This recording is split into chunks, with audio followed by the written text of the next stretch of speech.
2024. David Guiraud pour la France Insoumise.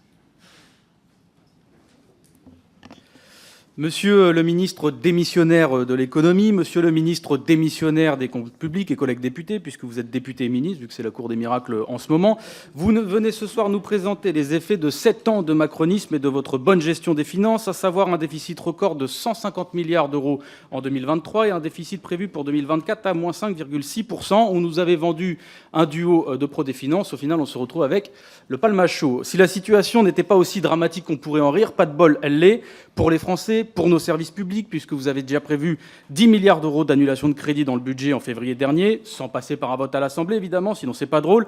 Et vous parlez maintenant de sabrer 7 milliards d'euros supplémentaires. Vous brisez l'État social, paraît-il, parce que c'est la crise, ce qui me laisse songeur, puisque l'État n'a jamais ramassé autant d'argent de son histoire, notamment grâce aux recettes de TVA, avec la coquette somme de plus de 200 milliards d'euros. Alors évidemment, c'est la crise quand on envoie la moitié des recettes de la TVA, soit 100 milliards d'euros vers d'autres budgets que celui de l'État, à savoir celui de la sécurité sociale et celui des collectivités territoriales pour financer vos cadeaux au grand patronat. Parce que pour rappel, jusqu'en 2017, l'État gardait 90% des recettes de la TVA.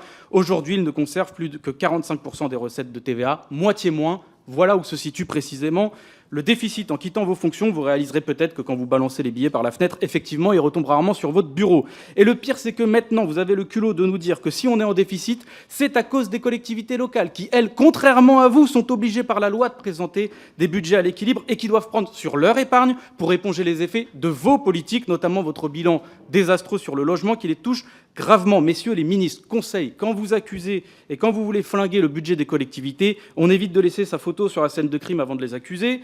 Et monsieur le maire, quand vous parlez de liberté des collectivités, franchement, c'est vous qui avez supprimé les impôts locaux. Vous faites l'inverse de ce que vous préconisez aujourd'hui. Vous parlez en moonwalk. Tout ça n'est pas sérieux.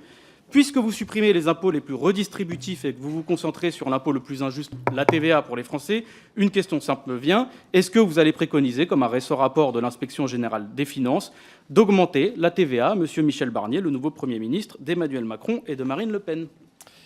Monsieur Bruno Le Maire. Je vais laisser Thomas Cazenave vous répondre. Merci.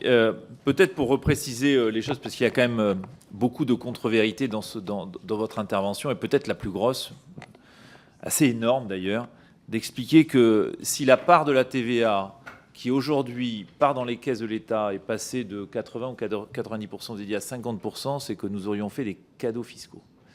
Il faut juste regarder comment fonctionne aujourd'hui le financement des collectivités territoriales ou bien de la sécurité sociale. C'est que l'État a transféré cette fiscalité pour financer des collectivités territoriales, financer la sécurité sociale, financer nos services publics. Je ne vais pas quand même laisser dire ici, à la Commission des finances, qu'on aurait passé de 90 à 50% et que le reste, c'est des cadeaux fiscaux aux grandes entreprises. C'est quand même une contre-vérité manifeste. Enfin, je veux dire, on ne peut pas tout dire et n'importe quoi dans cette enceinte. Et puis, quand vous dites, vous avez supprimé des impôts locaux, oui, la taxe d'habitation. Et vous savez qu'elle a été compensée à l'euro près aux collectivités territoriales. Et vous savez, compensée à l'euro près aux collectivités territoriales. Et que par ailleurs, elles ont bénéficié, mais M. Guiraud ne le sait pas, d'impôts très dynamiques comme la TVA. Comme la TVA.